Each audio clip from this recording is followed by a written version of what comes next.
outstanding efforts of the men and women of the U.S. Border Patrol and the Office of Field Operations on the border have helped us achieve what we've achieved so far. Our men and women on the front lines have responded to a very difficult situation at the border these past few weeks with unmatched professionalism.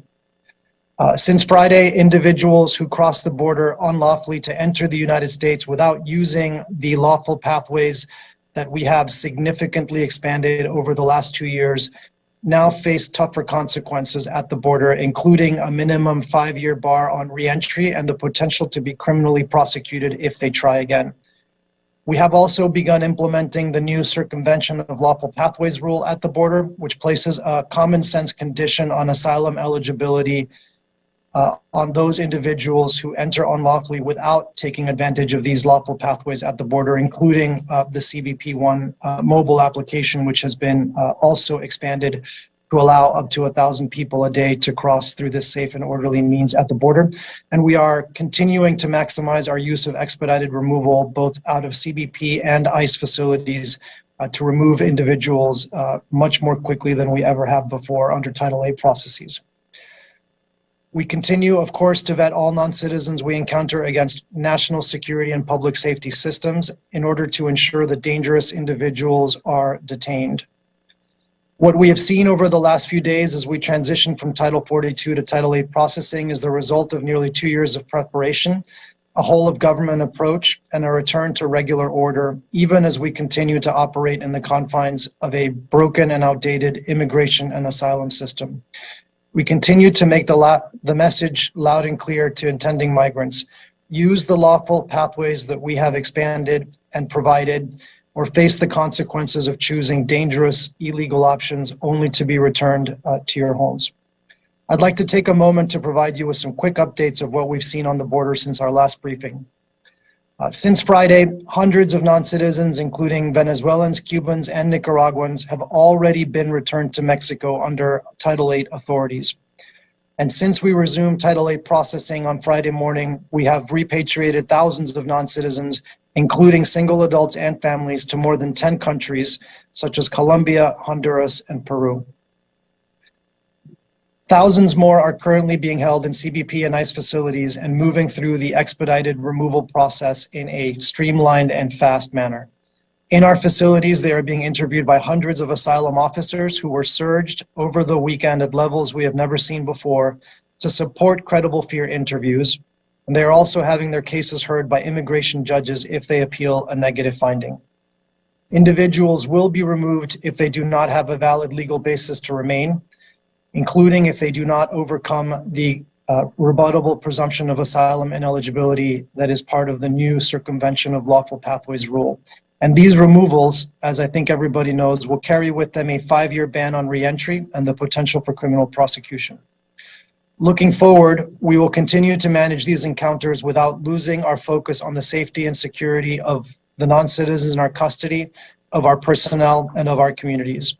And we continue to closely follow some key developments. First, and as I discussed on Friday, we know full well that the smugglers will continue to use the transition in authorities at our border to spread disinformation to migrants. They will look for any opportunity to make a profit at the expense of vulnerable individuals. And we will continue to communicate clearly to intending migrants about what the changes to Title 8 means, about our actions to disrupt smuggling, and our established policies and consequences at the border. We are working closely with the State Department, our embassies, and our foreign partners to continue to publicize the repatriations that are taking place and the enhanced consequences that are in place at the border. Second, we continue to be concerned about the impact of litigation on all of the things that we are doing. As I mentioned on Friday, these lawsuits come from both sides of the aisle and clearly demonstrate just how fundamentally broken our system is. And I know I've said this before, but I won't let the opportunity go without repeating it. We have now experienced these surges in migration for the better part of 2 decades under presidents of both parties, and we will continue to see them until and unless the U.S. Congress comes together. We are committed to working innovatively within our statutory authorities to deal with the challenges we are facing, but we do ultimately recognize that without bipartisan congressional action, we are going to continue to see these surges and challenges on our border. We believe our approach is a common sense one that recognizes migrants will wait to come to the United States and not place their lives in the hands of smugglers if we make lawful pathways available and easy to use. But we recognize that there must be significant consequences in place for those who do not wait and who cross our border unlawfully. However, the situation on the border is very fluid. This is a continuously evolving situation that we are monitoring in real time. And we recognize, as our secretary stated yesterday, that our plan is going to take time to yield results and that we are confident it will deliver those results over time. Again, we know this is early and we will continue to bring the full weight of the federal government to ensure a safe, orderly, and humane process at our border. And we will continue to do our best with the resources we have and as we operate in this broken and outdated immigration and asylum system that we've inherited. So with that, I will turn the floor over to Marta Youth from the Department of State to discuss all of the continued efforts to engage with foreign partners in this space. Thank you. Thanks so much, Blas. And I'll pick up what Blas was saying specifically on lawful pathways. What we are seeing is people really making a use of lawful pathways in a big way. Parole processes, family reunification processes, existing labor pathways. We've led the largest expansion of legal pathways in decades and established new rules to direct people to lawful pathways instead of making the dangerous journey and entering irregularly. And we're starting to see this shift of people understanding that it is to their advantage and life-saving to use a lawful pathway rather than to put themselves in the hands of some unscrupulous actors in the region. You know, forced displacement in the Western Hemisphere has reached historic highs. 100 million people globally are forcibly displaced, and of those, 20 million are in the Western Hemisphere. Migration impacts every single country in the region, and no one country can provide solutions for millions of displaced people on their own. Addressing the challenges of irregular migration, providing protection to refugees and asylum seekers, and offering these lawful pathways have been key priorities of this administration. We've been working on safe, orderly, and humane migration management from day one. We brought countries together at the Summit of the Americas, where 21 countries endorsed the Los Angeles Declaration on Migration and Protection. And countries are really stepping up to do things that they weren't doing before in a coordinated effort to help all of us respond to the challenges around migration in this hemisphere. In addition to expanding access to lawful pathways, we're also leading regional efforts to support provide life-saving assistance, bolster access to protection for those who need it, and really importantly, to integrate refugees and migrants into the communities. Venezuelan refugees and migrants alone are in more than 17 countries in the region, and generous host countries have been providing for them. One of the several innovative measures that the U.S. government announced in the past couple of weeks is regional processing centers. These processing centers will provide easier access to protection and lawful pathways. These centers will make it easier for migrants to access lawful pathways from where they are and avoid putting their lives in danger moving irregularly. Our international partners launched the website, and it is movilidadsegura.org. On May 11th, it's available in English and Spanish and Creole so that various migrants from different communities can access it. It's an important step towards operationalizing the Regional Processing Centers initiative. The website contains information on processes that will be available through the initiative, and it's going to be updated regularly as new pathways come online and the initiative rolls out. Migrants will soon be able to use the site to request appointments. The site will also be updated to provide information on regular pathways to Spain and Canada that will be accessible through the initiative in the future. It's important to note that the site and the services provided through the initiative are free.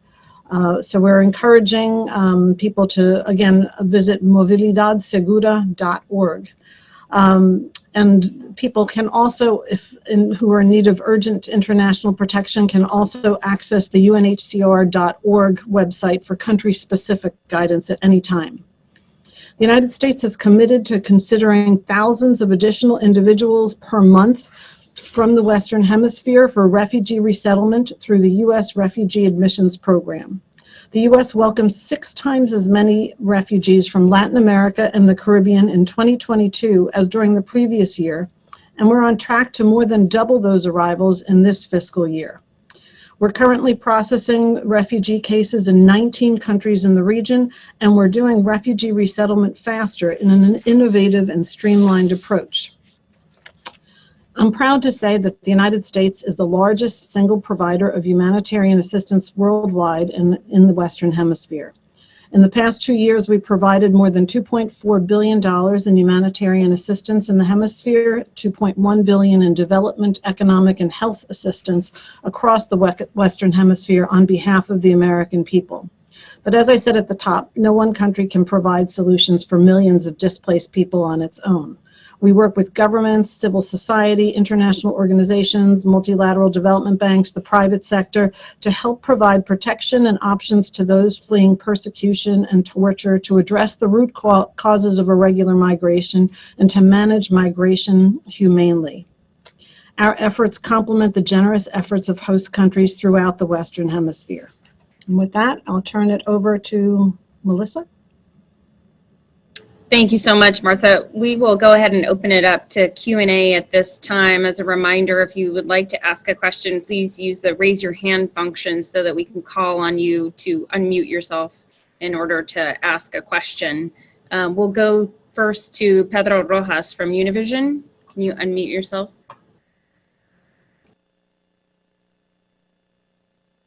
Yes, thank you. Can you hear me okay? Good morning. Yes. Okay. Thanks so much for doing this.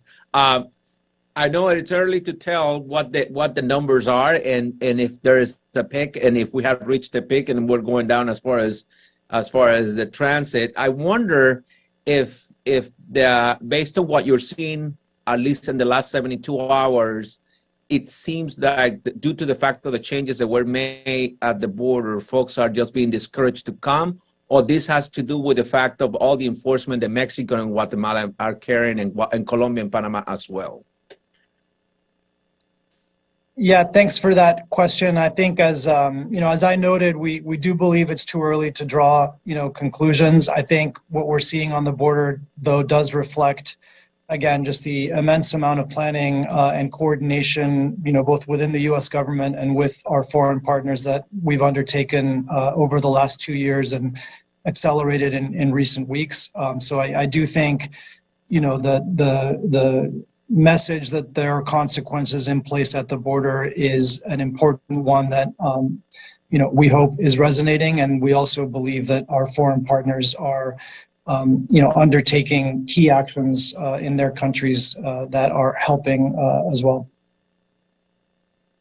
Thanks, Blas. Just a reminder, we're figuring out the kinks in our system. If folks can use the Q&A, the raise your hand function instead of the chat, we will call on you to ask your question directly.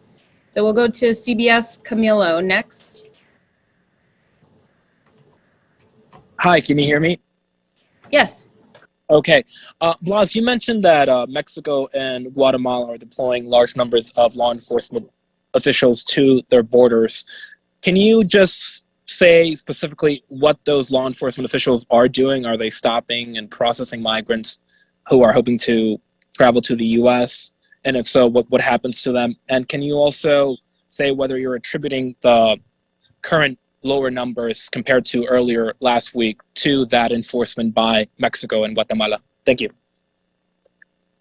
Yeah, so I would obviously refer you to those governments for information about what they are doing on their southern border. I will just note that we have been coordinating very closely with them, and we also saw both governments undertake these actions, in the lead up to the potential lifting of Title 42 in December as well. In terms of what we attribute the reduction to, Camilo, like I said, I think it's still too early to draw firm conclusions. We are closely watching what's happening. We are confident that the plan that we have developed across the U.S. government to address these flows will work over time, and we are again going to be keeping a very, very close eye on all of this as it unfolds. Thank you so much. Next, we'll go to Jesus Garcia El Diario. If you can unmute yourself. Thank you for doing this. Can you hear me well? I'm not sure. Yes. Thank you. Sorry.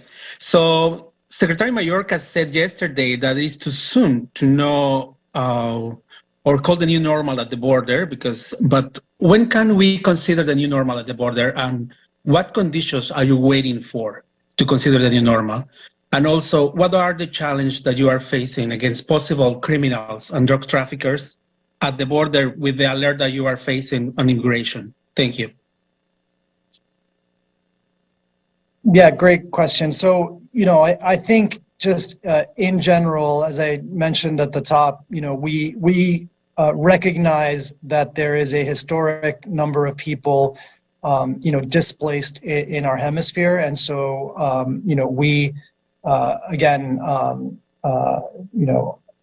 believe that it is too soon to draw firm conclusions, although, of course, the decreased level of encounters at the border, we hope reflect, both an appreciation of the new consequences that are in place for unlawful entry at the border, as well as the enforcement actions being taken by our foreign partners to, address migration through their country. In terms of the smuggling networks and the, cartels, what I would note is that, over the last few years, we've seen a fundamental change in how smuggling networks operate in the region. And while it used to be the case that human smugglers and, narcotics traffickers were different people, today, we are seeing the drug cartels increasingly, directing the movement of people, not just in Mexico, but throughout the hemisphere, including through the Darien. And, that is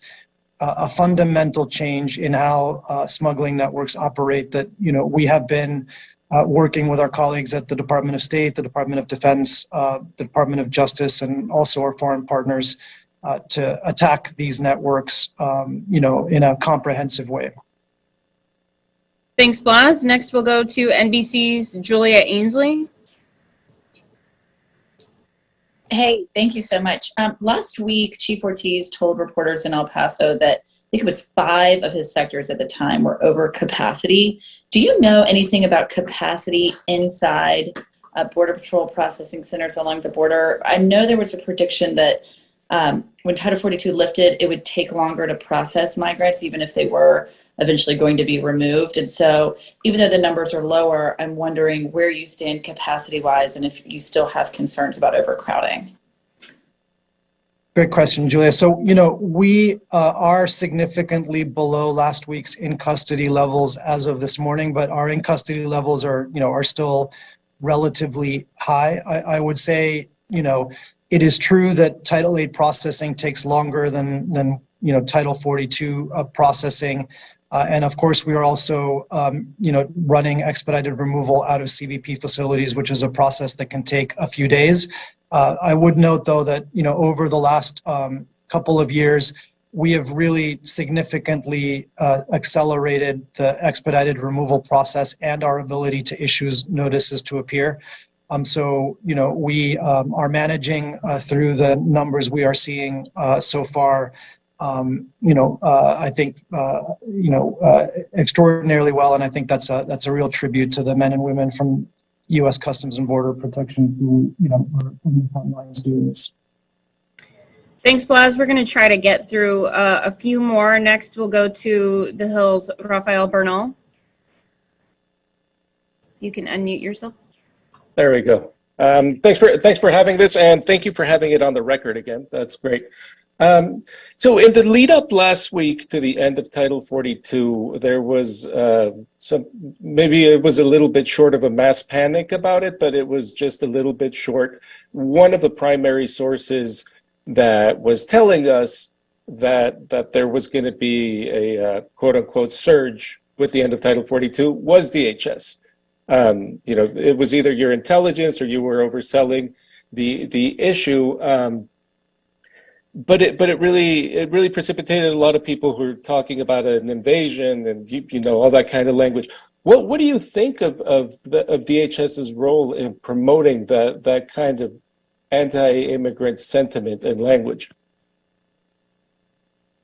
Well, so I would have to, disagree that DHS plays any role in promoting anti-immigrant sentiments or language. What I will say is that, whenever there's a change in policy at the border, we have seen, smuggling networks weaponize those changes to spread disinformation and drive migration throughout the hemisphere. And, we did see, in point of fact, a significant surge in migration in the days leading up to the lifting of Title 42, and that surge was really within the planning parameters that we have been, talking about within DHS and within the government for some time. So, I think we saw the surge that we were expecting to see in the days leading up to the lifting of Title 42. And since then, I think what we've seen is a combination of the consequences that we have imposed on unlawful entry, and the work being done by our foreign partners, to enforce their borders and these flows, as well as the lawful pathways that we've made available. I think all of these things together, have helped reduce encounters the last few days. But as we continue to say, it is still way too early to draw any firm conclusions, and we are going to watch this very closely moving forward. Thanks. Thanks, Blas. Next, we'll go to the Washington Post's Nick Miroff. If you can unmute yourself. Hey, good morning. This is a question for Blas, I think. Could you give us like a one-day snapshot of encounters, removals, the number of people, a number of fear claimants to whom the new ineligibility bar was applied? So just like a one-day snapshot of outcomes. And then also wanted to ask, what is the department's plan if the new ineligibility bar is enjoined? Yeah, so I don't have all of those numbers in front of me, Nick. I can tell you that we have averaged, below 5,000 encounters each of the last 3 days. And obviously that's, less than half of the more than 10,000 we had encountered each day in the 3 days leading up to the lifting of Title 42. And we have removed, and repatriated thousands of people, over the last 3 days. So, these processes, are working. In terms of the litigation that is out there, I'm not going to speculate about what's going to happen in those cases. We are, confident that we are, operating well within our legal statutory authorities, and we will, defer to the Department of Justice on next steps in terms of litigation if and when there is an injunction in that case. I would say that, and again, just reiterate that we are under litigation for almost all of the things that we do and all of the measures we're trying to implement from both sides here. And that, this just shows just how dysfunctional and broken our immigration system is and why we need Congress to step up in a bipartisan manner to resolve these issues. Thanks, Blas. We'll squeeze in one last one. CNN's Priscilla Alvarez, if you can unmute. Hi, all. Thanks for doing this. Blas, if you could provide a little more detail on the numbers that you mentioned. You said hundreds of Cubans, Haitians, Nicaraguans, and Venezuelans have been sent to or deported to Mexico. If you could provide some numbers there, as well as what your in custody number is as of this morning. And then separately, in a filing over the weekend, in the parole case, there was mention of returning to notice to report. Has that procedure started? Thanks. Yeah, thanks for those questions, Priscilla. I don't have the exact in custody number in front of me. I can tell you, though, that it is significantly down from where we were, just a few days ago in the lead up to the lifting of Title 42. I believe that we have repatriated more than 2,400 people to Mexico over the last 3 days. And, as well, in terms of, I'm sorry, Priscilla, I lost the last piece of your question. Can you ask it again? Yeah, have you returned to using notice to report in the absence of parole following that court ruling? No, we have not, returned to the issuing of notices to report. We are currently issuing notices to appear. As I think I mentioned on Friday, we are concerned about the potential impact of the Florida litigation on the length of time it takes us to process. And again, I think it's important for everybody to know that, regardless of what the way we process people, every individual we encounter is thoroughly vetted against our national security and public safety systems. And, we, detain any individual who might pose a threat, either because they have an outstanding warrant or because they have any affiliation or association with terrorism. So, we, are prepared to, I think, fight that injunction, and obviously we'll know more in the days and weeks to come.